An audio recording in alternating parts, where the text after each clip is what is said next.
নমস্কার বন্ধুরা, আমি ঋত্বিক আর আমাদের চ্যানেল ভবিষ্যৎ দৃষ্টিতে সকলকে স্বাগত জানাই। বন্ধুরা, আজকের পর্বে আমরা কথা বলবো মঙ্গলের মহাদশা নিয়ে। 7 বছরের সাহস, শক্তি ও বিজয়ের অগ্নিপথ।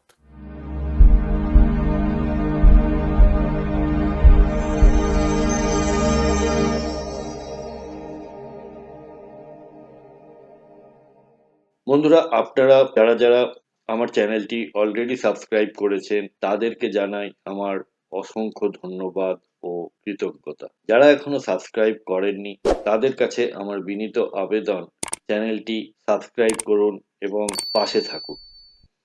মঙ্গল হলো দেব সেনাপতি। এটি আমাদের তেজ, পরাক্রম, ভূমি এবং ভাই বোনের কারক গ্রহ। ব্যাসদেব তার নবগ্রহ স্তোত্রমে মঙ্গলের যে প্রণাম মন্ত্রটি লিখে গেছেন সেটি হলো ধরণী গর্ভ সম্ভূতং বিদ্যুৎ পুঞ্জ সমপ্রভম কুমারং শক্তি হস্তঞ্চ লোহিতাঙ্গং প্রণমাম্যহম। তাহলে ধরণী গর্ভ সম্ভূতং অর্থাৎ ভূমিপুত্র এবং বিদ্যুৎ পুঞ্জ সমপ্রভম, বিদ্যুতের মতো এর তেজ, তার শক্তি।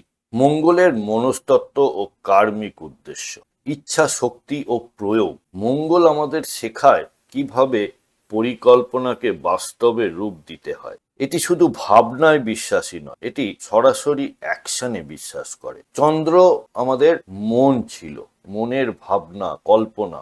আর চন্দ্রের মহাদশা পার করে আমরা যখন মঙ্গলের মহাদশায় আসি তখন সেই ভাবনাগুলোকে অ্যাকশনে রূপান্তরিত করার সময়। সুরক্ষা ও বিবাদ, মঙ্গল হলো কনফ্লিক্টের কারক। মঙ্গলের কাজ হলো রক্ষা করা, কিন্তু এই দশা মানুষকে কিছুটা জেদি এবং আক্রমণাত্মক করে তুলতে পারে। মঙ্গলের মূল পরীক্ষা হলো আপনি আপনার শক্তিকে মানুষের কল্যাণে ব্যবহার করছেন নাকি ধ্বংসের কাজে ব্যবহার করছে। ভাতৃঋণ, এই দশায় ভাই বোন এবং বন্ধুদের সাথে আপনার সম্পর্ক কেমন হবে তার ওপর আপনার সাফল্য অনেকখানি নির্ভর করে। মঙ্গলের 3টি বিশেষ নক্ষত্র ও তার প্রভাব। প্রথম নক্ষত্র হলো মৃগশিরা, যা কিনা বৃষ এবং মিথুন রাশিতে বিস্তৃত। এটি অনুসন্ধিৎসু নক্ষত্র। এরা খুঁজে বেড়ায়, অন্বেষণ করে। এখানে মঙ্গল থাকলে জাতক নতুন কিছু খোঁজার নেশায় মত্ত থাকে এবং ভ্রমণ করতে ভালোবাসে। চিত্রা হলো কন্যা ও তুলা রাশিতে বিস্তৃত। এটি বিশ্বকর্মার নক্ষত্র। জাতক অত্যন্ত সৃজনশীল, দক্ষ কারিগর বা স্থপতি হতে পারে। এদের বাহ্যিক সৌন্দর্য ও উজ্জ্বলতা থাকে। আর রয়েছে ধনিষ্ঠা, যা মকর এবং কুম্ভ রাশিতে বিস্তৃত। এটি সম্পদের নক্ষত্র। এখানে মঙ্গল অত্যন্ত শক্তিশালী। জাতক সঙ্গীত প্রিয় হয় এবং জীবনে প্রচুর ধন সম্পদ ও যশের অধিকারী হয়। মঙ্গলের মহাদশার 9টি অন্তর্দশা থাকে। শুরু হয় মঙ্গল দিয়ে 4 মাস 27 দিন। এই সময় আত্মবিশ্বাস তুঙ্গে থাকে। নতুন কাজে হাত দেওয়ার জন্য সেরা সময়, তবে তাড়াহুড়ো করে সিদ্ধান্ত না নেওয়াই ভালো। তারপর আসে মঙ্গল রাহু। একে অঙ্গারক যোগের মতো ধরা হয়। জীবনে হঠাৎ উত্থান পতন, দুর্ঘটনা বা আইনি জটিলতার ভয় থাকে। এই সময় মাথা ঠান্ডা রাখা সব থেকে জরুরি। মঙ্গল বৃহস্পতি, অত্যন্ত শুভ সময়। জ্ঞান ও সাহসের সঠিক মিশ্রণ ঘটে। ধর্মীয় কাজে যুক্ত হওয়া বা কেরিয়ারে বড় কোনো সাফল্য পাওয়ার যোগ। এরপর আসছে মঙ্গল শনি, 1 বছর 1 মাস 6 দিন। সংঘর্ষ ও ধৈর্যের পরীক্ষা। একদিকে মঙ্গল চায় গতি, অন্যদিকে শনি দেয় বাধা।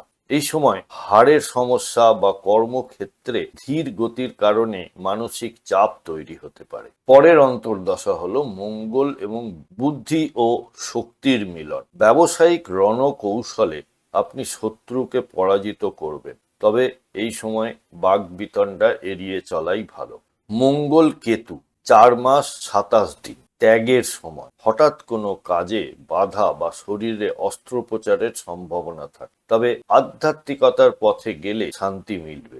মঙ্গল শুক্র, 1 বছর 2 মাস। প্যাশন ও বিলাসিতার সময়। নতুন প্রেম বা দাম্পত্য জীবনে সুখ বাড়বে, তবে অতিরিক্ত খরচ সম্পর্কে সাবধান। মঙ্গল সূর্য, রাজকীয় সময়। 4 মাস 6 দিন। সরকারি চাকুরে বা রাজনীতিবিদদের জন্য এটি শ্রেষ্ঠ সময়। শত্রুরা আপনার সামনে মাথা নত করবে। শেষ অন্তর্দশা হলো মঙ্গল চন্দ্র, মনের আবেগ আর শরীরের শক্তির লড়াই। মা বা বাড়ির সম্পত্তি নিয়ে লাভবান হতে পারে, কিন্তু মনের অস্থিরতা কমাতে ধ্যানের প্রয়োজন।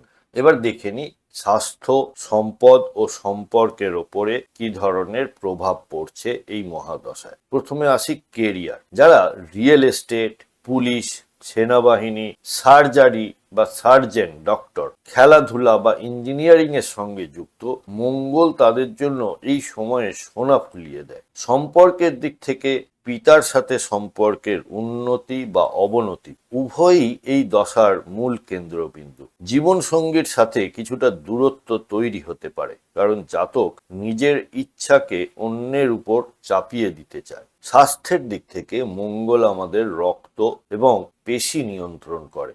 উচ্চ রক্তচাপ, ফোঁড়া, রক্তশূন্যতা বা আগুনের থেকে দুর্ঘটনার বিষয়ে সতর্ক থাকতে হবে। প্রতিকারের দিক থেকে যদি আধ্যাত্মিকতার পথে যান, তাহলে হনুমান চাল্লিশা পাঠ করা মঙ্গলের শ্রেষ্ঠ প্রতিকার। মঙ্গলবার বজরংবলীর মন্দিরে গিয়ে সিঁদুর অর্পণ করতে পারে। ব্যবহারিক দিক থেকে রক্তদান মঙ্গলের অশুভ প্রভাব কাটানোর সবথেকে বড় লাইফস্টাইল রেমেডি। এটি করলে শারীরিক সমস্যা বা বিপদ কেটে যায়। দানের দিক থেকে মঙ্গলবার লাল রঙের বস্তু যেমন মসুর ডাল, লাল কাপড় বা গুড় অভাবী মানুষকে দান করতে পারেন।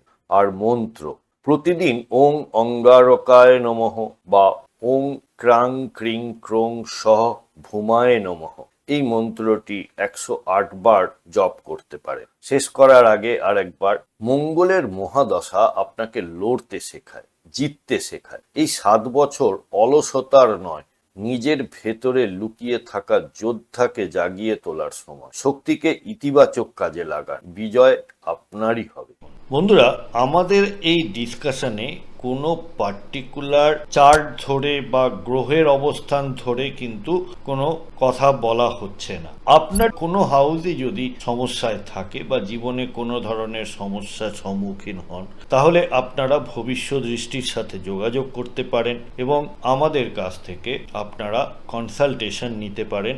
আপনাদের ন্যাটাল চার্ট বা গ্রহগত অবস্থান জন্মকালীন, তার সাথে দশা, অন্তর্দশা এবং আগামী দিনের যে ট্রানজিট এবং তার প্রভাব, এই সব মিলিয়ে আপনারা একটি রেজাল্ট বা সলিউশন আমাদের থেকে পেতে পারেন। কন্ট্যাক্ট নাম্বার এবং ওয়েবসাইট এবং চেম্বারের অ্যাড্রেস সবই দেওয়া হলো, আপনারা সময় মতো যোগাযোগ করতে পারেন। কেরিয়ার, রিলেশনশিপ বা জীবনের যে কোনো সমস্যার সমাধান করতে ভবিষ্যৎ দৃষ্টির থেকে প্রফেশনাল পরামর্শ নিন। পাশাপাশি যদি জ্যোতিষ চর্চাকে নিজের পেশা হিসেবে গড়ে তুলতে চান, তবে ভবিষ্যৎ দৃষ্টির জ্যোতিষ কোর্সেও আপনারা ভর্তি হতে পারেন। অনলাইন এবং অফলাইন দুটি ভাবেই আপনারা এই কোর্সটি করতে পারেন। বন্ধুরা, যদি ভিডিওটা আপনাদের ভালো লেগে থাকে তাহলে অবশ্যই লাইক, কমেন্ট, শেয়ার করবেন। সাবস্ক্রাইব না করে থাকলে আবারও আবেদন করছি, সাবস্ক্রাইব করুন। সাথে থাকার জন্য অনেক ধন্যবাদ।